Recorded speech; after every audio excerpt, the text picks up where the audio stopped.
ஜோதிடர் சேலம் உமாராணி. இன்றைய பதிவு. இன்னைக்கு பார்க்கக்கூடிய பதிவு என்ன அப்படின்னா, மிதுன கன்னியா லக்னமும் குரு பகவானின் பார்வையும் பற்றி பார்க்கலாங்க.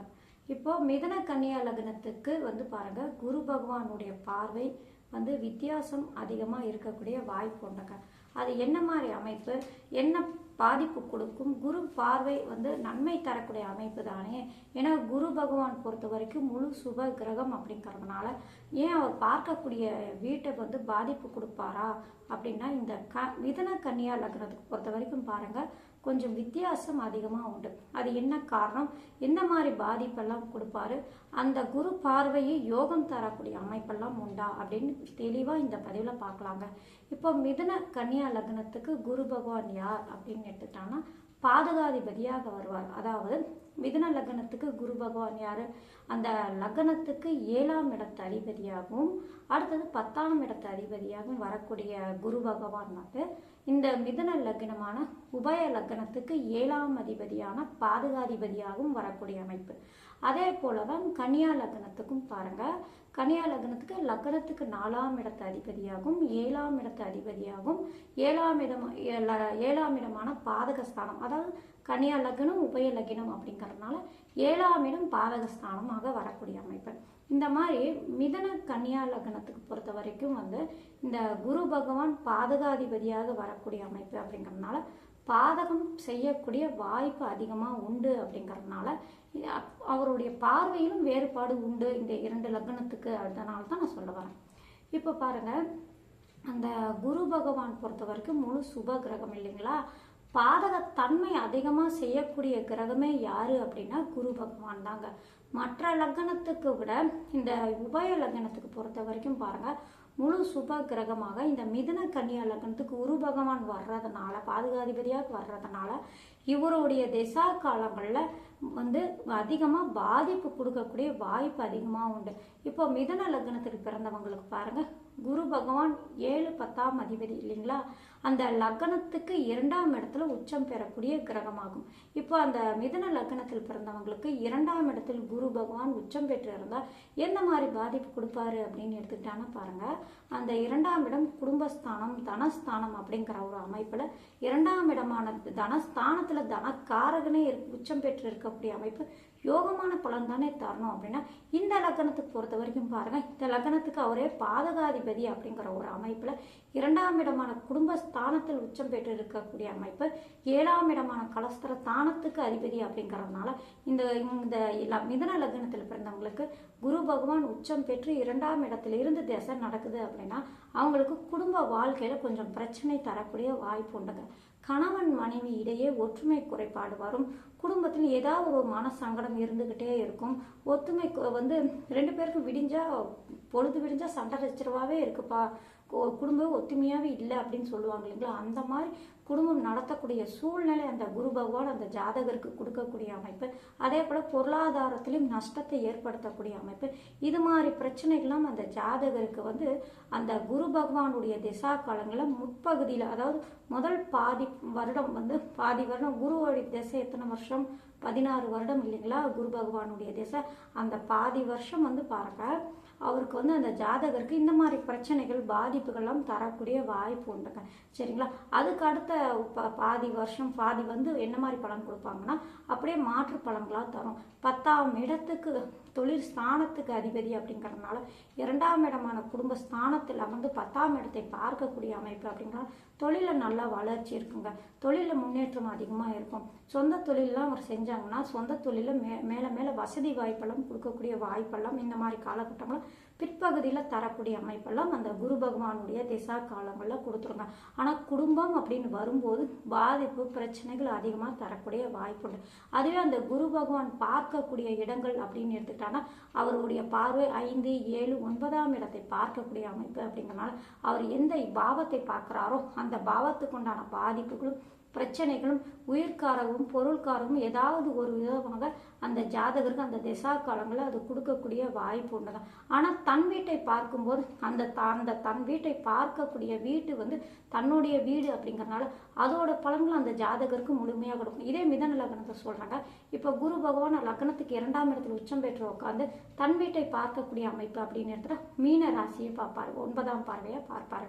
இப்போ மீன ராசியை பார்க்கும்போது அது மீன ராசி வந்து அந்த மிதுன லக்னத்தில் பிறந்தவங்களுக்கு 10ஆம் இடமாக இருக்குது இல்லைங்களா. தொழில் ஸ்தானம், தொழில் ஸ்தானாதிபதி அப்படிங்கிறனால தொழிலில் எந்த ஒரு பிரச்சனையும் இருக்காது, தொழிலில் வளர்ச்சி இருக்கும், தொழிலில் வருமானம் இருக்கும், இதெல்லாம் கொடுப்பாரு. ஆனால் குடும்பத்தில் பிரச்சனைகள், சங்கடங்கள், கருத்து வேறுபாடுகள், கைமீறின பிரச்சனைகள் இந்த மாதிரிலாம் தரக்கூடிய வாய்ப்பு உண்டு. ஆனால் அந்த குரு பகவானை நன்மையும் தரக்கூடிய அமைப்பெல்லாம் உண்டு. இப்போ மிதன லக்னத்துக்கு குரு பகவான் உச்சம் பெற்று 2ஆம் இடத்துல இருக்கக்கூடிய குரு பகவான் பாருங்க வக்கரமாகிட்டா அந்த குரு பகவானுடைய திசா காலங்கள் வலு இழந்திருக்கு. பாதகாதிபதி 2ஆம் இடத்துல அமர்ந்து வலு இழந்திருக்காரு. அப்போ திசை நடக்குது அப்படின்னா அந்த திசை நல்ல யோகமான பலன்கள் கொடுக்குங்க. அப்போ என்ன, குடும்பத்தில் ஒன்றும் பிரச்சனை இருக்காது, கொஞ்சம் பொருளாதாரத்தில் கொஞ்சம் சங்கடங்கள் இருக்கக்கூடிய வாய்ப்பு உண்டு, கொஞ்சம் பண நெருக்கடி இருக்கும், கடன் கொஞ்சம் பிரச்சனை வரக்கூடிய வாய்ப்பு, இந்த மாதிரி பிரச்சனை கொடுக்கும். ஆனால் 2ஆம் அதிபதி நிலையை பொறுத்து அந்த குரு பகவான் தன்னுடைய திசையில் குரு பகவான் என்ன சாரம் பெற்றிருக்காரோ அதை பொறுத்தும் அது பலன் கொடுக்கக்கூடிய வாய்ப்பு. அது என்னன்னு அந்த சாரமும் அந்த வீட்டின் அதிபதியும் பொறுத்து தான் பொருளாதாரத்தை நிர்ணயம் பண்ண முடியும். சரிங்களா. இப்போ குரு பகவான் 2ஆம் இடத்துல உச்சம் பெற்றிருந்தால், அவர் உச்சம் பெற்று வக்கரமாக இருந்தால் குடும்பத்தில் எந்த ஒரு பாதிப்பும் இருக்காது, கணவன் மனைவி நல்ல ஒத்துமையாக இருப்பாங்க.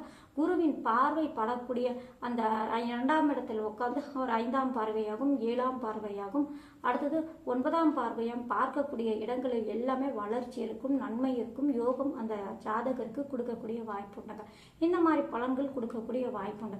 குரு பார்வையில் வேறுபாடுகள், வித்தியாசங்கள் என்ன அப்படின்னு எடுத்துக்கிட்டாங்கன்னா, குரு பகவான் பொறுத்த வரைக்கும் மிதன லக்னத்துக்கு பொறுத்த வரைக்கும் தன் வீட்டை பார்க்கும்போது யோகமான பலனையும், மற்ற ராசி வேற அதிபதிகளுடைய வீட்டை பார்க்கும்போது அந்த பாவத்துக்கு உண்டான பாதிப்பும் பிரச்சனையும் தரக்கூடிய வாய்ப்பு தான் அந்த மிதன லக்னத்தில் பிறந்தவங்களுக்கு இருக்குங்க. சரிங்களா. குரு சுபராக இருந்தாலும் அந்த லக்னத்துக்கு பாதகாதிபதி ஒரு அமைப்பு அப்படிங்கிறதுனால இது மாதிரி பலன் கொடுப்பாரு. அதுவே வக்கரம் ஆகாம நற்பலன் தராரு அப்படின்னு எடுத்துக்கிட்டாங்கன்னா அந்த 2ஆம் இடத்துல உச்சம் பெற்ற இருக்கக்கூடிய அந்த குரு பகவான் சனி பகவானுடைய இணைவோ, புதன் பகவானுடைய இணைவோ, அல்லது சுக்கர பகவானுடைய இணைவோ, அல்லது இவர்களுடைய பார்வையோ இந்த மாதிரி அமைப்பில் இருக்கும் பட்சத்தில் அந்த மிதன லக்னத்தில் 2ஆம் இடத்தில் உச்சம் பெற்றே இருக்கும் பட்சத்தில் ஓரளவு நல்ல பலன்களை அனுசரணையாக குடும்பம் கொண்டு போகக்கூடிய சூழ்நிலை இது மாதிரிலாம் தரக்கூடிய வாய்ப்பு உண்டுங்க. சரிங்களா. குரு பகவான் பொறுத்த வரைக்கும் மிதுன லக்னத்துக்கு பொறுத்தவரை பாதிக்கப்பட்டு இருந்தால் மட்டுமே தான் ஒரு நன்மையை தருவாரே தவிர அவர் நல்ல அமைப்பில் ஆட்சியாகவோ உச்சமாகவோ இந்த மாதிரி கேந்திர ஸ்தானங்களில் பலம் பெற்று இருந்தாலும் இதன் பாதிப்பு கொடுக்கக்கூடிய அவருடைய திசா காலங்களில் பாதிப்பு தரக்கூடிய வாய்ப்பு உண்டுங்க. அதே போல் கன்னியா லக்னத்தில் பிறந்தவங்களுக்கு பாருங்க, கன்னியா லக்னத்துக்கு 4 7ஆம் அதிபதி அப்படிங்கிற ஒரு அமைப்பில் குரு பகவானுடைய தன்மை என்னன்னா, இப்போ நான் மிதுன லக்னத்துக்கு என்னெல்லாம் சொன்னாங்களோ அதே அளவுக்கு தான் கன்னியா லக்னத்துக்கும் பொருந்தும். சரிங்களா. கன்னியா லக்னத்துக்கு பொறுத்த வரைக்கும் குரு பகவான் வந்து தன் வீட்டை பார்க்கக்கூடிய அமைப்பு அப்படின்னு எடுத்துட்டா அந்த லக்னத்துக்கு 10ஆம் இடத்தில் அமர்ந்தால் அவர் 4ஆம் இடத்தை 7ஆம் பார்வையாக பார்க்கக்கூடிய அமைப்பு இந்த மாதிரி இருந்தாங்கன்னா 4ஆம் இடத்தை பார்க்கக்கூடிய அமைப்பு அப்படிங்கிறதுனால அவர் வீடு மனை யோகம் வண்டி வாகனம் இது மாதிரி நல்ல பலன்கள்லாம் கொடுக்கும். ஆனால் பாதகாதிபதி அப்படிங்கிற ஒரு அமைப்பு வரும்போது கணவன் மனைவி இடையே பிரச்சனைகள், கருத்து வேறுபாடுகள் இது மாதிரியெல்லாம் அந்த ஜாதகருக்கு கொடுக்கக்கூடிய வாய்ப்பு உண்டு. அங்கேயே குரு பகவான் வந்து வக்கரமாகி இருக்கும் பட்சத்தில் அதுவும் எந்த மாதிரி பலன் கொடுக்கும் அப்படின்னு எடுத்துக்கிட்டாங்கன்னா 10ஆம் இடமான கேந்திர ஸ்தானத்தில் அமர்ந்து வக்கரம் பெற்று இருந்தாலும் ஓரளவு நல்ல பலன்கள் தரக்கூடிய வாய்ப்பு உண்டு. தொழிலும் சரி எல்லா விஷயத்திலும் சரிங்க நல்ல பலன்கள் தரக்கூடிய வாய்ப்பு உண்டு. ஆனால் அப்பையும் பாருங்க கணவன் மனைவி இடையே பிரச்சனைகள், கருத்து வேறுபாடுகள் வரக்கூடிய வாய்ப்புகள் உண்டுங்க. ஏன்னா ஒரே வீட்டில இருந்து சண்டை செஞ்சுட்டு போட்டுக்குவாங்க, கைமீறி பிரச்சனை போகாது. ஆனால் பாதகாதிபதி உண்டான பலன்கள் அந்த ஜாதகருக்கு உண்டாகக்கூடிய வாய்ப்பு அதிகமாக உண்டு. அவர் பார்க்கக்கூடிய இடங்கள் வந்து 5ஆம் பார்வையாக 7ஆம் பார்வையாக பார்க்கக்கூடிய அமைப்பு, அடுத்தது 9ஆம் பார்வையாக பார்க்கக்கூடிய அமைப்பு, இதுக்குண்டான பலன்கள் அந்த ஜாதகருக்கு முழுமையாக தருமா அப்படின்னு அப்படின்னா அவருடைய பார்வை இந்த கன்னியா லக்னத்துக்கு பொறுத்த வரைக்கும் 7ஆம் பார்வை நல்ல பலன்களை தரும். ஏன்னா தன் வீட்டை பார்க்கக்கூடிய அமைப்பு அப்படிங்கிறதுனால 7ஆம் 10ஆம் வீட்டில் அமர்ந்து தன் வீட்டை பார்த்தா அந்த 4ஆம் இடத்துக்கு உண்டான பலன்கள் முழுமையாக கிடைக்கும். ஆனால் அவர் 5ஆம் பார்வையை குடும்பஸ்தானத்தை பார்க்கக்கூடிய அமைப்பு, அடுத்தது 6ஆம் இடத்தை பார்க்கக்கூடிய அமைப்பெல்லாம் வர்றதுனால அதெல்லாம் கொஞ்சம் பாதிப்பு தரக்கூடிய ஜாதகருக்கு பாதிப்பு தரக்கூடிய வாய்ப்பு உண்டுங்க. சரிங்களா? இதாங்க இந்த கன்னியா லக்னத்துக்கு பொறுத்த வரைக்கும் இந்த குரு பகவானும் சரிங்க, அவரும் பாதிக்கப்பட்டு அதாவது நீச்சமாகவோ அல்லது வக்ரமாகவோ அந்த லக்ன சுபர்களுடைய சம்பந்தம், புதனுடைய சம்பந்தம், சுக்கரனுடைய சம்பந்தம், சனியுடைய சம்பந்தம், பார்வை இந்த மாதிரி அமைப்புலையோ அல்லது நீச்சமாகவோ அல்லது வக்ரமாகவோ இந்த மாதிரி அமைப்பில் இருக்கும் பட்சத்தில் தான் அந்த கன்னியா லக்னத்துக்கும் இந்த குரு பகவானுடைய எந்த இடத்துல இருக்காரோ அந்த இடத்துக்குண்டான பலன்களும் பார்க்கக்கூடிய இடத்துக்குண்டான பலன்களும் அவருடைய திசா காலங்களை தருவார்.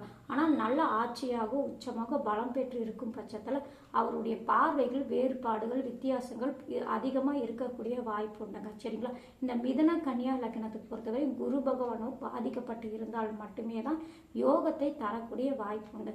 நன்றி, வணக்கம்.